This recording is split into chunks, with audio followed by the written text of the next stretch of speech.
সব জানতে পেরে বাড়িতে ফিরে আসলে অবাক হয়ে যায় আদি। হ্যাঁ বন্ধুরা, এমনটাই দেখা যাবে। বিস্তারিত জানতে ভিডিওটিতে লাইক দিয়ে চ্যানেলটি সাবস্ক্রাইব করে দেখতে থাকুন। গল্পের শুরুতেই দেখা যাবে যখন কষ্ট নিয়ে চলে যাচ্ছিল, আর সেই মুহূর্তেই দেখা যাবে পেছন থেকে কেউ এসে মোহনার কুকীর্তির কথাগুলো সব বলে দেয়। কথা শুনে শুভ বাড়িতে ফিরে আসে। শুভকে দেখে ভয় পেয়ে যায় মোহনা। পুরো গল্পটি জানতে আমাদের সাথেই থাকো। শুভ হাঁটতে হাঁটতে ক্লান্ত হয়ে যায়। এরপর রাস্তার পাশেই বসে পড়ে নিজের গর্ভের সন্তানের সঙ্গে কথা বলতে থাকে। আর তখন বলে, আমি সিদ্ধান্তটা নিয়েছি। সেটা কি সঠিক সিদ্ধান্ত নিয়েছি? সঠিক সিদ্ধান্ত ছিল। আদি আমার সাথে এত বড় অন্যায়টা করলো, সেটা আমি কিভাবেই মেনে নেব? সেই জন্যই তো এত বড় সিদ্ধান্ত আমি নিয়েছি। আচ্ছা, আমার ওই কথাগুলো শুনে না কেমন একটা লাগছে, মনে হচ্ছে ও কোনো অন্যায় করেছে। অন্যায়কারীকে তো আমি কখনোই ক্ষমা করি। কথাগুলো আমাকে বাড়ি ছাড়তে বাধ্য করেছে। ও শেষ মুহূর্তে আমার কানে কানে যেই কথাগুলো বলল, সেই কথাগুলো শুনে মনে হলো যে ও আমার ওপর কোনো প্রতিশোধ নিতে চায়। আর ওর কথাগুলো শুনে মনে হলো যে ও সব কিছুই মিথ্যে বলছে, ও নাটক করছে। কিন্তু ও ওই কথাগুলো কেন আমাকে বলল? ওর প্রতি আমার কিসের প্রতিযোগিতা? ও আমার সাথে কিসের প্রতিযোগিতা করতে চায়? আসলে মোহনা যখন শুভর সঙ্গে গলা মিলেছিল, তখন শুভর কানের কাছে এসে বলে, কি শুভ, আমি তো জিতে গিয়েছি আর তুমি হেরে গিয়েছো। মোহনা কখনোই হারে না, মোহনা সবসময় জিতে যায়। আর সেই কথাগুলো শুনে শুভর প্রচণ্ড রাগ হয়। শুভ বাড়ি থেকে বেরিয়ে আসে। আর তখন শুভ মনে মনে বলতে থাকে, কেন মোহনা ওই কথাগুলো আমাকে কেন বললো? তার পিছে কি কোনো কারণ আছে? ওইদিকে দেখা যাবে দাদু প্রচণ্ড অসুস্থ হয়ে যায়। মোহনা দাদুকে দেখতে যাবে। আর তখনই ঠাম্মি বলে, সরো তুমি এখান থেকে, তুমি একদমই হাত দেবে না। ডোনা তখন বলে, কিন্তু ঠাম্মি ও তো ডক্টর। আর তখন ঠাম্মি বলে, এই তোরা ডক্টরকে খবর দে, তুমি একদম স্পর্শ করবে না। যা শুনে প্রচণ্ড অপমানিত বোধ করে মোহনা।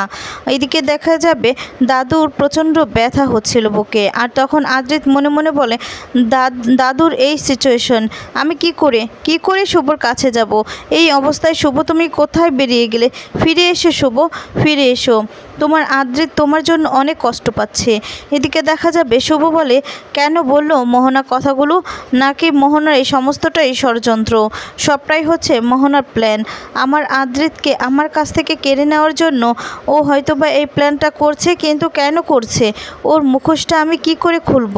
ও যদি মিথ্যে কথা বলে থাকে, অন্যায় করে থাকে, তাহলে সেটা আমি কি করে ধরবো, কি করে? এই বলে অস্থির হতে থাকে। আর বলে যে নাকি আমি যেটা ভাবছি সবটাই ভুল, সবটাই মিথ্যে। কি করে বুঝবো আমি? কে এখন আমাকে সত্যের পথ দেখাবে? কি করে আমি সত্যিটা খুঁজে বের করব? আমার যে শিরদাঁড়াটাই ভেঙে গিয়েছে, যে আমার সাপোর্ট করেছে সেই তো আমার পাশে নেই। এই বলে শুভ আশেপাশে তাকায়। সবাই খাবার খাচ্ছিল, সেটা দেখে শুভ তখন বলতে থাকে, এমন একটা সিদ্ধান্ত নিয়ে ফেলেছি, বাড়ি থেকে বেরিয়ে গিয়েছি, ব্যাগে তো একটাও ডলার নেই। এবার আমি খাবো কি করে? আমার তো একটা ওষুধ খাওয়ার আছে। সেই ওষুধটা না খেলে তো আমার বেবির ক্ষতি হয়ে যাবে। এবার খাবার না খেয়ে আমি কি করে খাবো? আমি তো ওষুধটা খেতেও পারবো না। তবে এখন আমি কি করব? কোথায় পাবো আমি খাবার? কোথায়? কে আমাকে খাবার দেবে? না হলে তো আমার বেবিটা খুব কষ্ট পাবে। আমি তো আমার বেবিটাকে কষ্ট দিতে পারি না। তুই একদম চিন্তা করবি না সোনা, তোর মা নরম মাটি নয় রে সোনা, তোর মা শক্ত মাটি। দেখবি ঠিক খুব শীঘ্রই আমরা কিছু একটা ব্যবস্থা করে নিব, তোকে আমি কষ্ট দেব না সোনা। ওদিকে দেখা যাবে ডক্টর দাদুকে দেখতে আসে।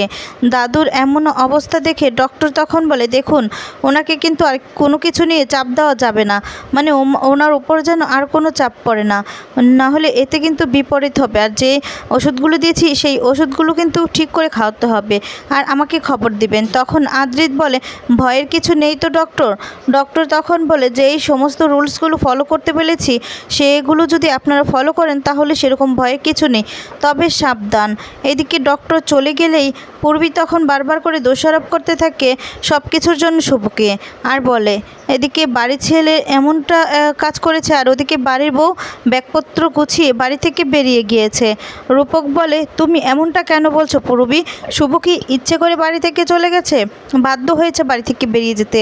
এদিকে দেখা যাবে আদ্রিত তখন বারবার করে শুভকে ফোন করছে আর বলছে, শুভ এরকম অবস্থায় তুমি কোথায় চলে গেলে? প্লিজ তুমি চলে এসো, প্লিজ চলে এসো শুভ, তোমার জন্য আমার খুব কষ্ট হচ্ছে। এদিকে শুভ রাস্তায় হাঁটতে হাঁটতে খাবার করছিল, কিভাবে জোগাড় করা যায় সেই ব্যবস্থাই করছিল, কিন্তু কোথাও কোনো অপশন পাচ্ছিল না। তখন শুভ বলে, এবার আমি কি করব? ওষুধটা যে আমাকে খেতেই হবে, কিন্তু আমি টাকার জোগাড় কি করে করব? আর তখনই দেখতে পায় রাস্তায় কিছু লোক গান গাইছে। আর তখন শুভলক্ষ্মী বলে যে হ্যাঁ, ভিক্ষে করবে, তোর মা ভিক্ষে করবে, ভিক্ষে করে সম্মান নষ্ট করবে না, তোর মা উপার্জন করার চেষ্টা করবে। এই বলে দেখা যাবে শুভলক্ষ্মী রাস্তার পাশে বসেই গান গাইতে থাকে। নদী আর দেখা যাবে বাংলার গান শুনে তো সবাই মুগ্ধ হয়ে যায়, অবাক দৃষ্টিতে শুভর দিকে তাকিয়ে থাকে। শুভর গান শুনে সবাই সেখানে জড়ো হয়ে শুভকে সাহায্য করছিল। আর তখন শুভর পাশেই একটা রুমাল বিছিয়ে দেয়, আর সেটার ভিতরেই সবাই পয়সা রাখছিল। শুভ তো নিজের মনের অজান্তে আদ্রিতের কথাগুলো ভেবে ভীষণ কষ্ট পাচ্ছে আর গান গাইছে। আর তখন সবাই ভীষণ প্রশংসা করছে শুভলক্ষ্মীর। এদিকে আদ্রিত বারবার করে শুভকে কল করছে, সেটা শুভ দেখতে পাচ্ছে, কিন্তু কোনোভাবেই ফোনটা রিসিভ করছে না। রূপক বলে যে পূরবী, তুমি এভাবে কেন বলছো বলো তো? মেয়েটা কি ইচ্ছে করে চলে গেছে বলো? আর তখন বলে পূরবী যে হ্যাঁ, ও ইচ্ছে করেই চলে গিয়েছে, না হলে ও ইচ্ছে করে এভাবে বাড়ি থেকে চলে যাবে কেন বলো তো? না বলে শুভদি যে এরকম হবে আমি সেটা কখনো ভাবতেই পারিনি, নিজের ছেলেকে ছাড়াই চলে গেল। আর তখন আদ্রিত বলে, তোমরা এভাবে কেন শুভকে দোষারোপ করছো বলো তো? কেন শুভকে নিয়ে কথা বলছো? টোনা তখন বলে, দাদা ভাই, শুভকে নিয়ে কথা না বললে তো তোমাকে নিয়ে কথা বলতে হয়, তুমি যা কাণ্ড বাঁধিয়েছো না। আদ্রিত বলে, যা বলার আমাকে বলো। আর তখনই দেখা যাবে ডোনা বলে যে কেশবকেও নিয়ে গেল না। আর তখন আদ্রিত বলে, শুভকে যে শুভ যে কেশবকে কেন নিয়ে যায়নি সেটা কি তোমরা জানো না? আর তখন আদ্রিতের মা বলে, তুই কি আমাকে দোষারোপ করছিস আদ্রিত? এরপর বলেন, না না, আমি কাউকে দোষারোপ করছি না, অন্যায় আমি করছি, তাই কথা শোনানোর হলে আমিই কথা শুনবো। তোমরা কেন শুভকে বারবার করে দোষারোপ করছো? শুভর তো কোনো দোষ ছিল না, তাহলে তোমরা কেন বারবার শুভর দিকে আঙুল তুলছো? হ্যাঁ হ্যাঁ বলে আদি মনে মনে খুব কষ্ট পেতে থাকে শুভর জন্য। আর বলে, শুভ আমার কাছে ফিরে এসো শুভ, আমি তোমাকে ছাড়া খুব কষ্ট পাচ্ছি। এদিকে গান গিয়ে টাকা উপার্জন করে সেই টাকা দিয়ে খাবার কিনছে শুভ, আর রাস্তার পাশে বসেই সেই খাবারটা খাচ্ছিল আর বলছিল, আজকের দিনটা তো কোনোভাবে আমি ম্যানেজ করে নিলাম, ওষুধটা আমাকে এখন খেতে হবে, বলে আমার সোনার ক্ষতি হয়ে যাবে। এই বলে খাবারটা খেয়ে ওষুধ বের করে যখনই খেতে যাবে তখনই শুভ লক্ষ্য করে যে শুভকে কেউ ফলো করছে। আর তখন শুভ বারবার করে টাকাতে থাকে। এরপর শুভ বলে, মনে হচ্ছে কেউ আমাকে ফলো করছে, কিন্তু কাউকে তো দেখতে পাচ্ছি না। এই বলে শুভ ওষুধটা খুলে ওষুধটা খেয়ে নেয় আর বলে, এবার এখান থেকে আমাকে যেতে হবে, কিন্তু আমার মনে হচ্ছে কেউ তো আমাকে ফলো করছে। এরপর পিছন দিকে ফিরে চমকে ওঠে শুভ, আর তখন দেখতে পায় বলতে থাকে, তুমি?